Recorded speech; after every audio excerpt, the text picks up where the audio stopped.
अगर पत्नी ये कहे कि जो मर्जी आए वो कर लो, इसका ये बिल्कुल मतलब नहीं है कि जो मर्जी हो वो कर लो। इसका मतलब ये है कि दम हो तो करके दिखाओ। ये मैंने आज सुना और मुझे इतनी हंसी आई कि मैंने कहा गजब यार। कुछ लोगों के पास ये कुछ ज़्यादा ही है। मतलब जो इंसान सोच भी नहीं पाता वो भी उनको पता चल जाता है। तो आज का ज्ञान यही है कि अगर पत्नी ये कहे कि जो मर्जी आए करो, हमें कोई मतलब नहीं है, लेकिन इसका मतलब ये बिल्कुल भी नहीं है कि आपकी जो मर्जी हो वो कर लो। इसका ये साफ साफ मतलब है कि दम है तो करके दिखाओ। इस बात से कितने लोग अग्री करते हैं? इस बात के कितने परसेंट बात में दम है? ये मुझे जानना है आप सभी के जवाब से। और कल मैंने पहना था हरतालिका तीज में जो साड़ी, तो किसी ने कमेंट किया कि साड़ी भी अच्छी थी और ब्लाउज़ बहुत अच्छा था, कहाँ से लिया? अभिलाषा कभी भी कोई साड़ी ब्लाउज़ पहने तो समझ जाना इसने कुछ का कुछ जोड़ तंगोड़ किया है। मतलब जो साड़ी पहनी थी वो फर्स्ट टाइम पहनी थी, और जो ब्लाउज़ पहना था वो जो पहले कभी साड़ी पहनी थी जिसका ब्लाउज़ उस समय नहीं सिला था। बाद में ब्लाउज़ सिलते हैं, तो जो बाद में ब्लाउज़ सिलते हैं तो उस बाद वाली ब्लाउज़ को दूसरी नई साड़ी के साथ लपेट लेती हूँ मैं। यानी वो ब्लाउज़ किसी दूसरी साड़ी के साथ का है, वो बाद में सिला। अब ये साड़ी के साथ ब्लाउज सिला नहीं था, यहाँ तक कि ब्लाउज कटा भी नहीं था, इसीलिए वो इतनी आगे से फूली फूली लग रही थी ना, पूरी जो होती ना पल्लू और साड़ी वो एक साथ लपेट ली थी। तो यानी नई साड़ी कोरी पहनी थी तो उसका ब्लाउज भी नहीं कटा था, तो ब्लाउज दूसरी साड़ी का था। अब वो मैंने उसके साथ लपेट लपेट के बैठ के पूजा हो गई, हो गया। अब बनती रहेगी इसकी ब्लाउज। ऐसा होता है मेरे साथ, हमेशा ही होता है। लास्ट मोमेंट में होता है कि अब साड़ी पहननी है ये और ब्लाउज तो सिला नहीं। ऐसी है कहानी अभिलाषा की। गुड मॉर्निंग, सब लोग कैसे हैं? आशा करती हूँ आप सभी एकदम स्वस्थ हो, सुरक्षित हो और खूब खुश हो। हर दिन की तरह आज भी यही मेरा अभिलाषा है। आज क्या बनेगा? आज ब्रेकफास्ट में मैं बना रही हूँ टेस्टी सा, हेल्दी सा और झटपट से बनने वाला गोभी पराठा। अब गोभी आई थी, सब्जी बनेगी तो फिर वो लगेगा, अभी तो परसों खाई थी। इसलिए मैंने सोचा सब्जी पराठे से अच्छा है कि गोभी के ही पराठे बनाए जाएं, और इसके साथ बनाएंगे टेस्टी यम्मी टैंगी चटनी। चलो शुरू करते हैं। गोभी का फूल एकदम साफ़ सुथरा और सुंदर सा है, उसके सारे के फूल टुकड़े अलग कर लिए और गुनगुने पानी में डाल दिया है।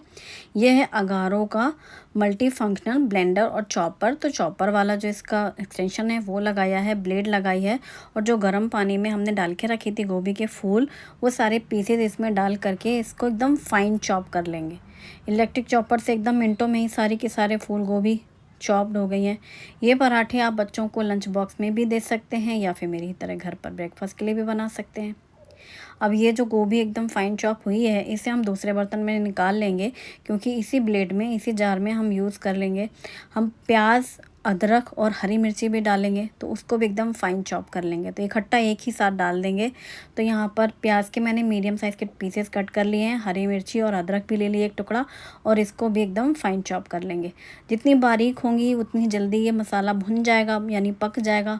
और जब हम फिलिंग करेंगे तो पराठे से बाहर नहीं आता है चपाती से, तो अच्छी पैकिंग हो जाती है। तो एकदम फाइन चॉप हो चुकी है। यहाँ पर प्याज, अदरक और हरी मिर्ची एक ही साथ कर लिया है मैंने। आप चाहो तो अदरक और हरी मिर्ची का पेस्ट डाल सकते हो, और ढेर सारा ताज़ा हरा धनिया बारीक काट करके भी ले लिया है मैंने। ये भी हम इसमें मिक्स करेंगे। अब कढ़ाई में 2 टेबलस्पून सरसों का तेल गरम करेंगे, और जैसे ही तेल गरम हुआ है 1 चम्मच डालेंगे जीरा, चुटकी भर हींग डालेंगे, और ये बारीक कटी हुई प्याज, अदरक और हरी मिर्ची एक साथ ही डाल करके भून लेंगे। इतनी महीन है ये प्याज कि बहुत जल्दी से भुन भी जाती है और पक भी जाएगी। फिर हल्दी पाउडर, धनिया पाउडर और मिर्ची पाउडर आधा आधा चम्मच तीनों ही मसाले डाल करके भी मिक्स कर लेंगे। आप चाहो तो इसमें गरम मसाला डाल सकते हो, मैंने नहीं डाला है। अब ये जो बारीक की हुई गोभी है इसे भी डाल देंगे, और गोभी डाल करके अब हमें इसको अच्छे से भूनना है। पहले ही मैंने नमक डाला है, ब्लैक पेपर पाउडर, और साथ ही ये है जीरा पाउडर, भुने जीरे का पाउडर आधा चम्मच। बस ये मसाले डाल करके नमक के साथ अच्छे से मिक्स करके इसको भूनना है। नमक इसीलिए पहले डाल दिया है कि गोभी अच्छे से पक जाए। और इसको बीच बीच में हिलाते भी जाएंगे। आँच को तेज़ नहीं करेंगे, धीमी करके मैंने इसको ढक दिया है और धीमी आँच में ये पक रहा है। तब तक हम दूसरे काम कर लेते हैं। तो मैं आटा लगा ले रही हूँ। मैंने गेहूँ का आटे में हल्का सा नमक डाल करके सॉफ्ट सा डो तैयार करना है। कभी भी आप फिलिंग वाले पराठे बनाओ, चाहे मूली के, गोभी के, आलू के, आगे आगे विंटर्स में तो यही पराठे ही पराठे बनने हैं हर सब्जी के पराठे। तो थोड़ा नरम सा आटा लगाओ और ढक करके रख दो, जिससे आटा और सॉफ्ट हो जाता है। जितनी देर में हमने आटा लगाया है, यहाँ पर जो गोभी का मसाला है वो अच्छा भुन चुका है। अब इसे ढकने की ज़रूरत नहीं है, बस खुला इसको पकाएंगे।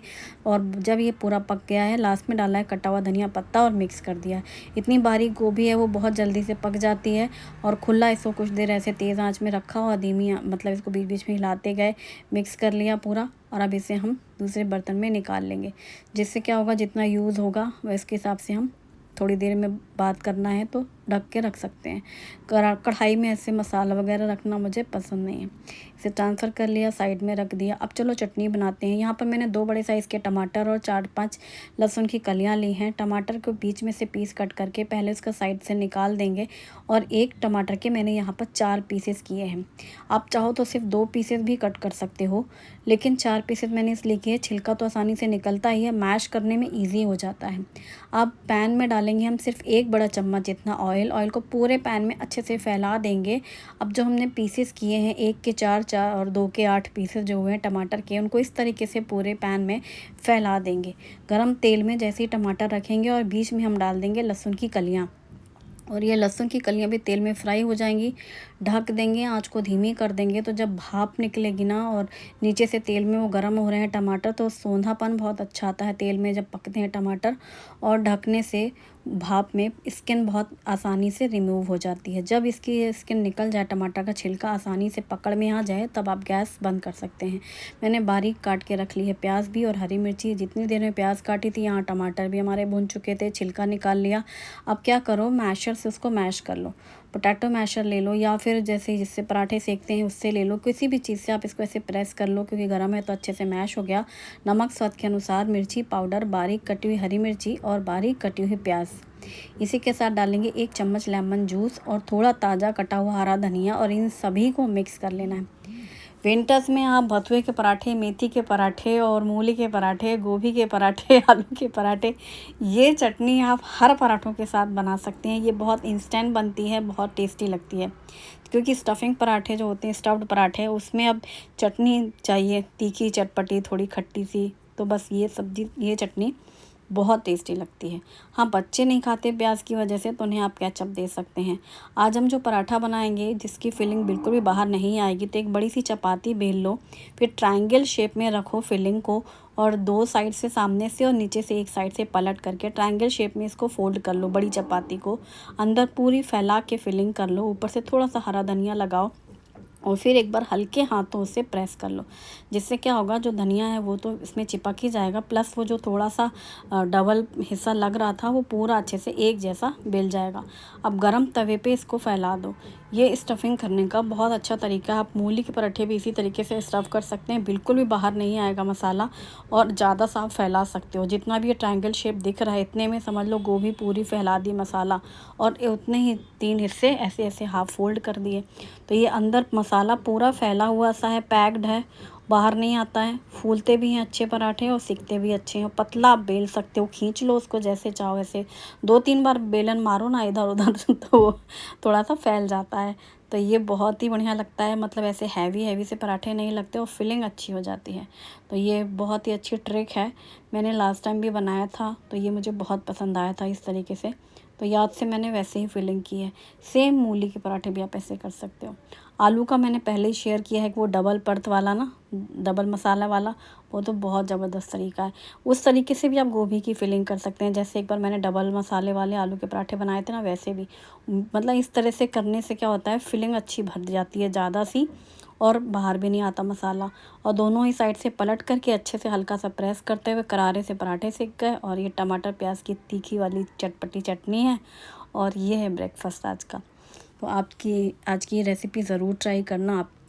और आप लोग कौन कौन से पराठे बनाते हैं मुझे बताना भाई।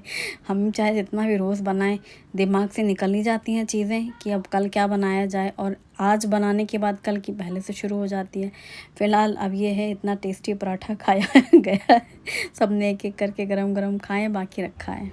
अच्छा, एक मन की बात मेरी ये है कि जैसे दाल चावल रोटी सब्जी अगर आप रोज़ देख रहे हैं और रोज़ खा रहे हैं, तो देखने वाले एक अलग कैटेगरी को ले लेते हैं हम, और खाने वाले की अलग कैटेगरी को ले लेते हैं। एक बंदा सिर्फ देख रहा है, खा भी नहीं रहा है, रोज़ दाल चावल सब्जी रोटी, दाल चावल सब्जी रोटी 3 टाइम का खाना सिर्फ देख रहा है, तो देख के ऊब जाता है नेचुरली। एक इंसान दाल चावल रोटी सब्जी, दाल चावल रोटी सब्जी, सब्जी रोटी पराठा सब्जी, सब्जी रोटी पराठा सब्जी खा खा के बोर हो जाता है, बराबर। देखने वाला भी बोर होता है, खाने वाला भी बोर होता है। अब प्रश्न ये है कि उस व्यक्ति के बारे में सोचो जो व्यक्ति बेचारा बना रहा है, उसके पास चॉइस भी नहीं है। मतलब ये कि वो ये भी नहीं कह रहा है कि आज तो छुट्टी हड़ताल, आज तो मैं बनाना ही नहीं है। उसको तो जब से मुझे लगता है लड़कियों के जीवन में ये आते हैं, दौर शुरू होता है विवाह उपरांत, या कुछ लोगों को तो कुंवारेपन से ही रसोई संभालनी है, उन बेचारियों के मन का सोचो, हम जैसे लोगों के दिल की सोचो। हम 24 साल से यही कर रहे हैं। रोज़ नहाने के बाद हम सोचते हैं अब हमें आज के सुबह के काम की शुरुआत में क्या है, तो पहला ख्याल नाश्ते में क्या बनाएंगे, नाश्ते में ये बनेगा तो फिर लंच की क्या होगा। ये हम 24 सालों से सोच रहे हैं, हर दिन सोच रहे हैं, एक्चुअली हर दिन सोच रहे हैं। सोचो हमारे दिल की क्या है हालत हम भी चाहते हैं हम कुछ और, जो इस वाले जो हम 24 साल से कर रहे हैं इससे अलग हमें करना है। तो मेरे पास चॉइस है क्या? आप कह दोगे कि है चॉइस, बाहर का खा लो। पता है जब लोग ऐसे सलाह देते हैं ना कि बाहर का खाना खाना चाहिए, तो भी अच्छी तो लगती है बात, लेकिन मैं आपको सच बताऊं, उन लोगों को ये जवाब, जो आपसे दूसरे लोग हैं जो 2 दिन भी बाहर का खाता हुआ देख लेना, हम जैसों को, जो हम लोग काम कर रहे हैं, मतलब हम नहीं, मतलब सभी लेडीज़ जो काम कर रही हैं, वो बेचारियाँ अगर 2 दिन बाहर का खा लेना, तो जो दूसरी और ऑडियंस है, मतलब दूसरी और देखने वाले लोग, नज़रिया, वो सलाह देने लगेंगे क्या रोज़ का बाहर का खाना खाती हो, बच्चे बीमार हो जाएंगे, पति बीमार हो जाएंगे, तुम्हें तो बाहर का खाना खाने को कह दो, बाहर का खाना बेकार होता है, बाहर के खाने में ये होता है, बाहर के खाने में वो होता है, पूरा लेक्चर मिलेगा। आप नहीं दोगे, आप तो कहोगे बहुत अच्छा किया तुम आज बाहर खाया ही, आप कह रहे हो ना, 2 लोग कह रहे हैं ना, बाकी जो 200 लोग हैं वो क्या सोचेंगे कि बाहर का ही खाना खाती है, तो बनाने ही नहीं। ऐसा वो 2 दिन में उनको वही दिखाई देगा कि इन्होंने बाहर का खाना खाया। ये जो है ना, आसपास की जो सराउंडिंग दुनिया, वो कैसे भी करके जीने नहीं देगी, लेकिन हाँ वो जीने तब देगी जब आप 4 टाइम लगे पड़े रहो और आप पसीना बहाओ, फिर कहेंगे अरे यही तो सबका काम है, यही तो करना है। और जो रहेगा वही करेगा, नहीं तो क्या होगा। अच्छा, जो रहेगा वो करेगा, उसमें बड़ी मज़ेदार बात है। बहुत सारे लोगों की चॉइस हो सकती है एक परिवार में, तमाम रिश्तों की, कि वो उनकी चॉइस है, वो यहाँ रहे ना रहे, ये काम उन्हें करना है कि नहीं करना। पर जो एक पत्नी है, जो एक माँ है, उसके पास तो ये चॉइस नहीं है। मतलब मेरी नज़र में तो नहीं, मुझे तो नहीं मिली। मैं तो तब भी चाहती थी जब जंगल में थी कि मुझे नहीं करना ये सब, सवेरे 5 बजे से डब्बा नहीं बनाना दूसरे के बच्चे का, लेकिन तब भी हमारे पास चॉइस नहीं थी, हमें तो बनाना ही ना, कोई कहने वाला ही नहीं था कि भाई तुम्हारे पास बैठो, वो छोड़ो, नहीं करना तुम्हें, वो सब नहीं था ना, तब भी चॉइस नहीं थी। अब अपने खुद के बच्चे हैं, अब किसके भरोसे छोड़ कर जाएँ, अब भी चॉइस नहीं है। मतलब कहने का ये है कि जब इंसान देख के ऊब जाता है, बोर हो जाता है, खा के बोर हो जाता है, तो ये सोचने वाली बात है कि जो लेडी दिन रात या रोज़ यही काम कर रही हैं, उनके बारे में सोचो, हम जैसों के बारे में। ये कितनी गंभीर समस्या है, और हर लेडीज़ के साथ, चाहे वो वर्किंग लेडी हो, चाहे हाउस वाइफ हो, सबके साथ ये जुड़ा हुआ है। मैं समझती हूँ हर लेडी की, ये मेरी या तुम्हारी दास्तान नहीं है, ये हर लेडी के साथ है। इसीलिए जो लोग ये काम करते हैं उनको अप्रिशिएट करना चाहिए। उनको कुछ आप नहीं दे सकते हो, कम से कम 2 शब्द तारीफ़ के बोलो कि वाह आज क्या खाना बना, आज की जैसी दाल तो कभी बनी ही नहीं थी। फिर देखो कल कितनी अच्छी दाल बनने वाली है। दाल रोज़ ही बनेगी, लेकिन तुम्हें हर दिन ये कहना है आज की दाल बहुत अच्छी बनी है। भले ही पिछले तुम 24 साल से दाल पी रहे हो, खा रहे हो, लेकिन आज की दाल बहुत अच्छी है, ये आपको बोलना है और कुछ नहीं करना है।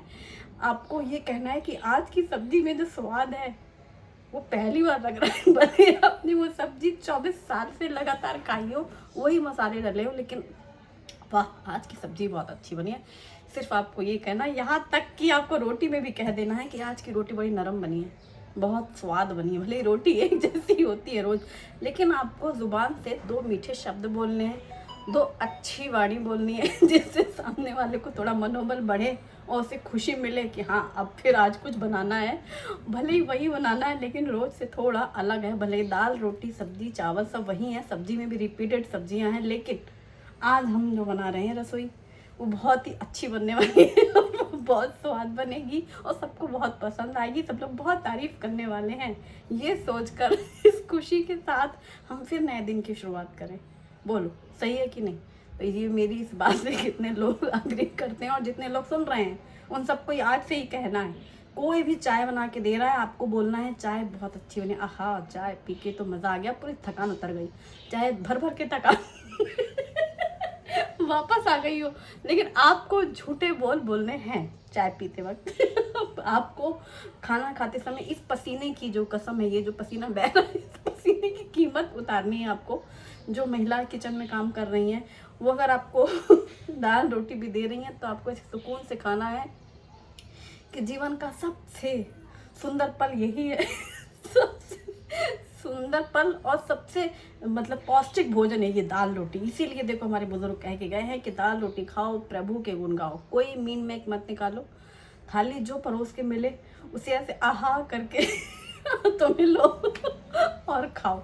क्योंकि ये भी सच है, भले तुम कितना भी ऊब जाओ उसको देख के, और देखने वाला, हाँ अब ये एंड ये है कि जो देखने वाला ऊब गया होता है टीवी में देख देख के, मोबाइल में देख देख के दाल रोटी दाल रोटी दाल रोटी, वो अपने घर में पक्का जैसे ही मोबाइल रखेगा तो जब उसको भूख लगेगी तो खाएगा वही दाल रोटी सब्जी। बराबर जो इंसान खा खा के उब गया है उसको तुम 4 दिन नूडल्स और 4 दिन तुम उसको वड़ा पाव और पाव भाजी खिला दो, उसमें क्या ही करना है, भाजी बनाना, पाव बाजार से मंगाना है, वड़ा तर लो पाव बाजार से मंगा दो। तुम 4 दिन उसको खिला दोगे ना नूडल्स और वड़ा पाव, वो तुमसे 5वें दिन बोलने लगेगा कि बड़े दिन हो गए दाल रोटी नहीं खाई। तो यानी कि वो जो दाल रोटी है वो हर किसी की फेवरेट है, हर घर की फेवरेट है, सबसे अच्छा खाना है और उसको बहुत कमाने के लिए भी पसीना बहाना पड़ता है और बनाने के लिए भी पसीना बहाना पड़ता है।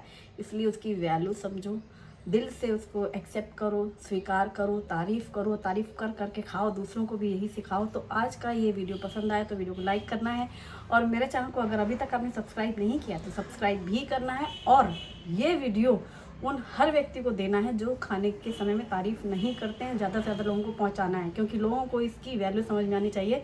जो हम लोग पसीना बहा बहा के जो काम करते हैं किचन में वो चुटकी बजाते नहीं बन जाता है। उसके लिए हमें पूरा पहले से दिमागी उलझन शुरू होती है, प्लानिंग करनी पड़ती है, फिर 4 चीज़ें मंगवानी पड़ती हैं, तब पकानी पड़ती है और तब आपके पास ऐसी सजा के आती है थाली। तो thanks for watching, bye bye, take care.